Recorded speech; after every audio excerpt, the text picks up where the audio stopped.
ভারতবর্ষে তখন ইসলাম ধর্ম প্রচার হয়নি। রাজা পৃথ্বীরাজ তখন ভারত শাসন করত। রাজা পৃথ্বীরাজ তখন প্রতিনিয়ত তার সৈন্যদের নিয়ে মন্দিরে যাতায়াত করত পুজো দেবার জন্য।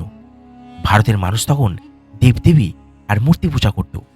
ভারতবর্ষের ইতিহাসে এমন এক সময় এসেছিল যখন শক্তিই ছিল শেষ কথা, রাজাই ছিল আইন, আর দুর্বলদের কান্না শোনার মতো কেউ ছিল না।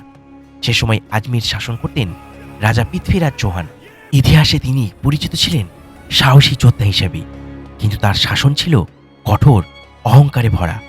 নিজের ধর্ম আর শক্তির উপর তার ছিল অন্ধবিশ্বাস। মুসলমানদের প্রতি ছিল অবিশ্বাস ও ঘৃণা।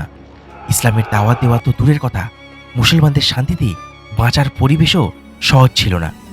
এই অন্ধকার সময়ে আল্লাহ তাআলা চাইলেন আজমিরে হিদায়েতের আলো ছড়াতে। খোরাসানের পবিত্র জন্মভূমিতে জন্ম নেওয়া হযরত খাজা মঈনুদ্দিন চিশতি রাহমাতুল্লাহ আলাইহি ছোটবেলাতেই দুনিয়ার মোহ ত্যাগ করেন। ইলম, ইবাদত, তাকওয়া আর আল্লাহর ওপর পূর্ণ তাওয়াক্কুল, এই ছিল তার পথ। দীর্ঘ সাধনার পর তিনি বায়াত গ্রহণ করেন হযরত খাজা উসমান হারুনি রাহমাতুল্লাহ আলাইহির হাতে। একদিন পীর তাকে বললেন, হে মঈনুদ্দিন, ভারতবর্ষ তোমার অপেক্ষায়। সেখানে মানুষ শক্ত নয়, কিন্তু তাদের হৃদয় বন্ধ। তুমি আল্লাহর রহমতে বার্তা নিয়ে সেখানে যাও। এই হুকুম ছিল শুধু পীরের নয়, এটা ছিল আল্লাহর ইচ্ছা। একজন নিঃস্ব দরবেশ, কোনো অস্ত্র নেই, কোনো সেনা নেই, কোনো ক্ষমতার পরিচয় নেই, শুধু আল্লাহর ওপর ভরসা নিয়ে খাজা মঈনুদ্দিন চিশতি রাহমাতুল্লাহ আলাইহি ভারতে প্রবেশ করেন এবং এসে পৌঁছান আজমিরে। কিন্তু এই উপস্থিতি রাজদরবারে অস্বস্তি তৈরি করে। রাজা পৃথ্বীরাজ চৌহান ঘোষণা দেন, এই মুসলমান ফকির যেন এক ফোঁটা পানিও না পায়, তার আশেপাশে কেউ যাবে না। খাজা মঈনুদ্দিন চিশতি রাহমাতুল্লাহ আলাইহি পাহাড়ের পাদদেশে বসে নামাজ পড়তেন, কুরআন তিলাওয়াত করতেন আর মানুষের জন্য দোয়া করতেন। তিনি কাউকে অভিশাপ দেননি, কারো বিরুদ্ধে বরদোয়া করেননি। তিনি শুধু বলেছিলেন, হে আল্লাহ, যদি তুমি আমাকে এখানে পাঠিয়ে থাকো তবে তুমি পথ খুলে দাও।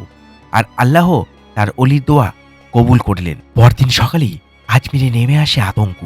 শহরের সব কূপ শুকিয়ে গেছে, নদীর পানি থেমে গেছে, পানির জন্য মানুষ হাহাকার করছে, শিশুরা কাঁদছে, পশু মরছে। রাজদরবারে ডাকা হয় পুরোহিত, তান্ত্রিক, জ্যোতিষী, কিন্তু কেউ কিছুই করতে পারছে না। শেষ পর্যন্ত সবার মুখে একটাই নাম, ওই মুসলমান দরবেশ। অহংকার ভেঙে রাজা পৃথ্বীরাজ চৌহান নিজেই খাজা মঈনুদ্দিন চিশতি রাহমাতুল্লাহ আলাইহির কাছে আসলেন এবং বললেন, আপনি আল্লাহর কাছে দোয়া করুন, নইলে আজমির ধ্বংস হয়ে যাবে। খাজা সাহেব শান্ত কণ্ঠে বললেন, আমি কিছুই করিনি, সব কুদরত আল্লাহ তাআলার। তিনি সিজদায় পড়ে দোয়া করলেন, আর আল্লাহর হুকুমে মুহূর্তের মধ্যে কূপে পানি উঠতে থাকলো, নদী আবার প্রবাহিত হতে থাকলো, আজমির আবার প্রাণ ফিরে পেল। সেই দিন আজমিরের মানুষের হৃদয় কেঁপে উঠেছিল। তারা বুঝে যায় এটা কোনো জাদু নয়, এটা আল্লাহর কুদরত। এই কেরামত দেখার পরে আজমির এবং আশেপাশের বিস্তীর্ণ এলাকায় প্রায় 90 লক্ষ মানুষ একসঙ্গে ইসলাম ধর্ম গ্রহণ করেন।